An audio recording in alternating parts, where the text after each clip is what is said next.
What happens when a weapon learns to love and a god chooses to fall? Caleb was built to destroy, but myth tells us he might be something more, something divine. Hi everyone, I'm Princess Farron, and welcome to the final episode of Echoes of Myth and Cosmos Myth Unveiled for Love and Deepspace. They made him a weapon, but he remembered love. What if I told you Caleb isn't just a soldier? He's the echo of three ancient gods: Talos, Hephaestus, Perses. Together, they reveal what Caleb was, what he is, and what he's becoming. If Talos is how the world forged him, Hephaestus is what burns inside, and Perses, that's the god he's becoming. Raised alongside the MC by Josephine, a former Gaia Research Center scientist, Caleb was always the protector.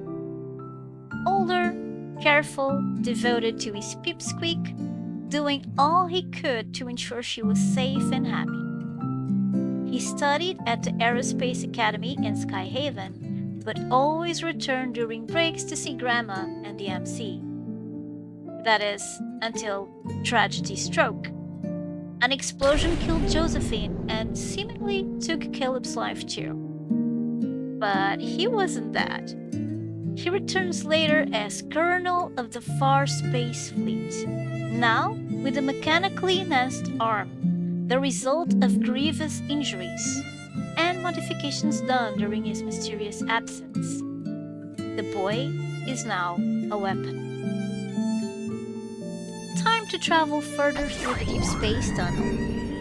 Talos was a bronze giant, created either by Zeus or Hephaestus to guard the island of Crete. He patrolled the coastline, hurling huge stones at their intruder ships, or by hitting himself red hot and then enfolding those who dared to step onto the island in a fiery embrace and crushing them. He had superhuman strength, but even so, he had a weakness: a single vein of ichor plugged by a bolt. And the day Jason and the Argonauts approached the shores of Crete along with Medea, she tricked Talos. Medea claimed that she could make Talos immortal in exchange for removing the bolt in his ankle. Unaware of his own mechanical nature and human enough to long for eternal life, Talos agreed. The ichor gushed forth, and Talos felt drained and defeated. Talos died because he was doing exactly what he was created to do: protect. Sound familiar? Caleb, too, was forged into a protector, a weapon shaped by Ever, Professor Lucius, the touring ship, and the Far Space Fleet politics. He has his own bolt, his mechanical arm, a reminder of what he's become. A protector, yes, but also a creation. Talos means sun in the Cretan dialect, just like Caleb's name. His Chinese name, Xia Yu, Xia means summer. So both evoke heat, light, radiance. But in mainland Greek, Talos also means to cut down. Caleb is both the warmth of summer and the cold edge of a blade. Talos was mindless protection, but what about Caleb? His mechanical arm modification and touring chip makes him a fusion of human and machine that enables him to be a formidable protector, almost like a living weapon. But it also puts him on the verge of losing that what makes him human. And only one thing, one person, grounds him to humanity like gravity: his son, the MC. In his myth lucid dream, through his card painful signal and the world underneath chapter 19 Serpent's Cast, It is so obvious that he is being fine-tuned just like he's a mere machine. But even when they tried to program him, Caleb chose love. And from his brokenness, he offers not fire or destruction, but a seed, the beginning of MC's consciousness. They called him a weapon. He became a protector. They programmed him to forget. He remembered her. But beneath the armor, something fragile endures, not forged in metal, but in silence. Let's move to the forge, Hephaestus. Hephaestus is the Greek god of artisans, blacksmiths, carpenters, craftsmen, fire, metallurgy, metalworking, sculpture, and volcanoes. The divine blacksmith. But before that, he was the unwanted child of Hera and Zeus. As a baby, Hephaestus was cast off Mount Olympus by his mother Hera. Because of his deformity, a misshapen foot, he fell into the sea, and he was cared for by the sea nymph Thetis, who raised him in a cave. Hephaestus grew up exiled, playing under volcanoes, and eventually became the forger of divine tools. Hermes' sandals, Achilles' armor, even Pandora. That origin story, it echoes Caleb and MC's early life. Two young children alone and experimented on, forced to survive under Ever's cold gaze and ruthless experiments until Josephine adopted them and brought them some version of family. Hephaestus didn't forget. He tricked his mother Hera with a golden throne that trapped her in place, a gift and a trap. Much like Caleb, who builds, fights, and remembers, even when the world tells him to forget. And although Caleb seems to play along with the likes of Professor Lucius, he still keeps his true motivation of keeping the MC safe as his unshakable goal. What truly resonates with Caleb's character is the way he turned the abandonment and the way people were using him as fuel to develop or build something impressive that can fight back against the oppression Caleb and the one he loves face. Caleb's arm, his genius for building his hidden forge of memories, these are his divine creations. Where others become machines, he creates meaning. As a divine blacksmith, Hephaestus crafted and forged powerful weapons and tools, always seeking to improve himself. Caleb's mechanical arm, his isolation from family and the MC, his pain, and his genius, and I mean his talent to build and repair everything from airplane models to the MC. They are extremely evocative of Hephaestus.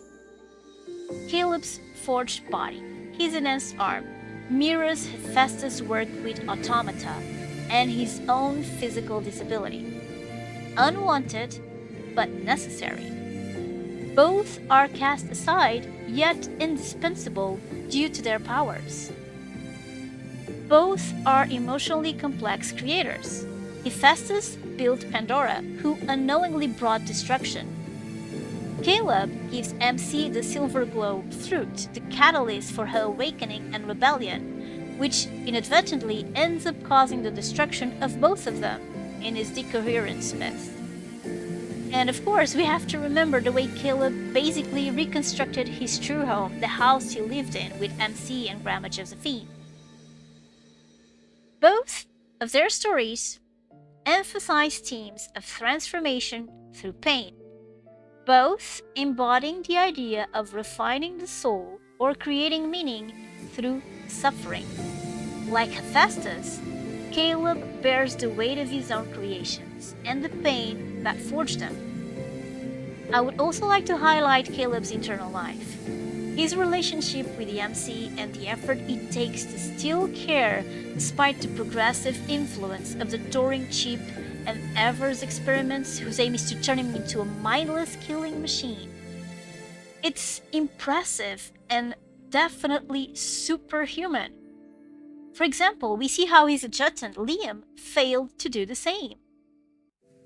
Caleb fights back, and he even creates something akin to a black hole, his inner forge, a secret place inside his mind where he stores memories of MC, safe from Evers' probing. Like Hephaestus, Caleb turns pain into resistance, into love, into survival. Hephaestus was rejected by gods, Caleb by man, but both made something divine from pain. And what happens when pain doesn't just build, but breaks free? Now we have the final god in our triad, Perses, the Destroyer. I'm sure all the Caleb girlies remember the Tomorrow's Catch-22 AU banner. On his almost spicy card, Tainted Cuts, our pilot takes the codename Perses, the Titan of Destruction. But that's not just a name drop, at all. Perses is a second-generation Titan, the god of destruction and chaos. Persu means to destroy. Therefore, his name literally means the destroyer or ravager. Perses was the son of Titans Crius, the god of constellations, and Eurybia, goddess of mastery of the seas. He also had siblings, Talos and Astrius, god of dusk. So Perses and Astrius were brothers. I bet they looked alike. Do you know who else looks alike? Caleb and Zane. Curious, isn't it? That the Titan of Destruction shares blood with the god of dusk. And that Caleb and Zane too have a similar look. But let's get to know this Titan a little better, shall we? Perses was the personification of destruction. He was a violent and aggressive deity who represented all of war's darkened aspects. According to Hesiod, Perses was also a master of strategy, who could win battles even if the odds weren't in his favor. Another curious detail is that some scholars believe that Perses was not only the god of destruction, but also of peace. He brought destruction and war so that new things and peace could be brought to life. So he was a god of contrast. When I found this out, I immediately thought of Caleb's myth, Decoherence, and the role that both MC and Caleb played as forces of destruction and construction. Interestingly, Perses married Asteria, the goddess of falling stars. Falling stars? Is it just me, or did your heart just also wince with pain? Caleb's fate is entwined with the MC in an explosion of love and destruction. Remember the ending of Decoherence as MC and Caleb both explode in a showering supernova? And then we see MC and Caleb of the current timeline watching a brilliant explosion of light in the sky during the Homecoming Wings main story quest. Together, they spark both the end and the beginning. Perses and Asteria gave birth to Hecate, the Greek goddess of magic, witchcraft, and liminality. And just as a side note, this reminds me a bit of both the MC and Zane, because he's the one who travels between realities and timelines, as if it's part of his nature, and MC has been associated with witches before, like in Raphael's memories, for example. Just as I know. But as Perses is father to Hecate, ruler of transformation, Caleb too becomes a force of transformation through destruction. Let's not forget that in decoherence, there's a strong allusion to quantum entanglement, which is a phenomenon where two or more particles in a group cannot be described independently of the state of the others, sharing the same fate no matter how far apart they are. And in that myth, MC and Caleb embody opposing forces, opposing powers. MC the destroyer, Caleb the constructor. They're mythically paired as an alchemical union of destruction and creation, two forces destined to become one. As the god of destruction, Perses fits Caleb's role as a force willing to break down existing structures to protect what matters. Caleb, like Perses, breaks things to protect others. His gravity evil, his kill count, his icy command, all in service of MC's safety. Caleb's destructive force hides a nurturing core. He repairs, even as he is built to destroy. Perses has no mythological story of softness, he's pure force. Instead, Caleb suppresses his warmth, tenderness, and emotions for the sake of his role. But those feelings still exist, simmering underneath. And he hides that so well that even the MC had trouble realizing that after they first reunited in Skyhaven. There's also a psychological layer connection. Perses can be seen as Caleb's shadow archetype. Caleb's loss of humanity, especially via his arm and his increasing emotional detachment due to the touring ship, reflect the titanic scale of destruction he represents. Like Perses, Caleb exists outside typical rules. He's answerable to no one but himself and his internal code, especially when it comes to the MC. Caleb destroys so that others, the MC, may live, much like Perses' mythological role as a precursor to regeneration and magic. Caleb is both a soldier and a god, a man and a myth. At this point, you're probably wondering, what about the apples? Caleb's apple is symbolic too. Not just temptation or knowledge like in Edenic myth, but choice. An apple can be a core, the nucleus of potential destruction or rebirth. Apples also have cosmic weight in mythology, for example, the golden apple of discord that eventually led to the Trojan War. Caleb's apple may represent his heart and knowledge, like what we saw in the mystic coherence, both temptation and apocalypse. He is what ends things and what may begin something new. Caleb fears becoming pure destruction, but love might make him the catalyst for something new. And if the MC is the seed, he is the soil capable of both ending and beginning the world. Like a god of old offering forbidden fruit, he gives MC the seed of self, a new consciousness, and the start of the end.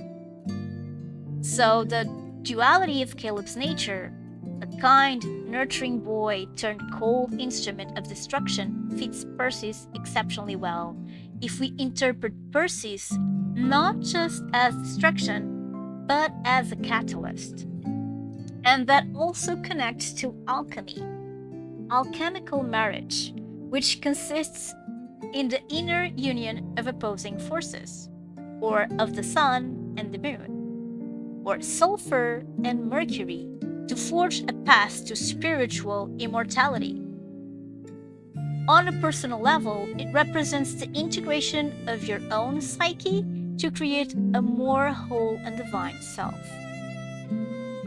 And that's exactly what Caleb proposes to the MC. He was made to destroy, chosen to protect, shaped by pain. But in the end, he gave her an apple, not of temptation, but of choice. So, who is Caleb? From his evil power to his duality and resilience, Caleb is both a man and a reflection of these three Greek mythological figures. He is Talos, made into a weapon but guarding what he loves. He is Hephaestus, wounded and exiled, but a creator of new worlds. He is Perses, destruction incarnate, but also the spark of creation through transformation. Just like this myth, Caleb embodies a complex dual nature, protective yet potentially dangerous, destructive but also a creator of new paths through his leadership and sacrifice. He was made to destroy, chosen to protect, shaped by pain. But in the end, who is Caleb becoming? In the end, maybe he wasn't meant to be anything except the MCs. And that's a wrap on this series. Over 5 videos, we have uncovered how each love interest in Love and Deepspace echoes ancient mythological archetypes and powers. And I'd like to mention one detail that I found curious. Each love interest always seems to align more with the Titans than with the more commonly known Olympian gods. And I believe that's not a coincidence, but a sign of the importance and close association of the MC and all the love interests to the cosmic forces and the all-encompassing chaos that were present at the birth of the universe. With the game's recent revelations in the Bath and Rebirth story update and the 3rd series of myths, we have mentions of the Origo Protocore, the Cosmic Fighting Arena, the Tree of Life with its Rivers of Destiny, Zane creating and controlling universes and timelines. It's becoming clear. These aren't just love interests. They are creators, gods, titans of fate. If you enjoyed this series, check out the past episodes and breakdowns. More videos on lore, psychology, and character deep dives are on the way. Feel free to comment or make suggestions too. In Love and Deepspace, the gods don't just whisper from Olympus. They bleed, love, fight, and fall beside us. Caleb isn't just a myth. He's a man made from them. Thanks for watching. This is Princess Farron signing out. Take care and good gaming. Bye-bye.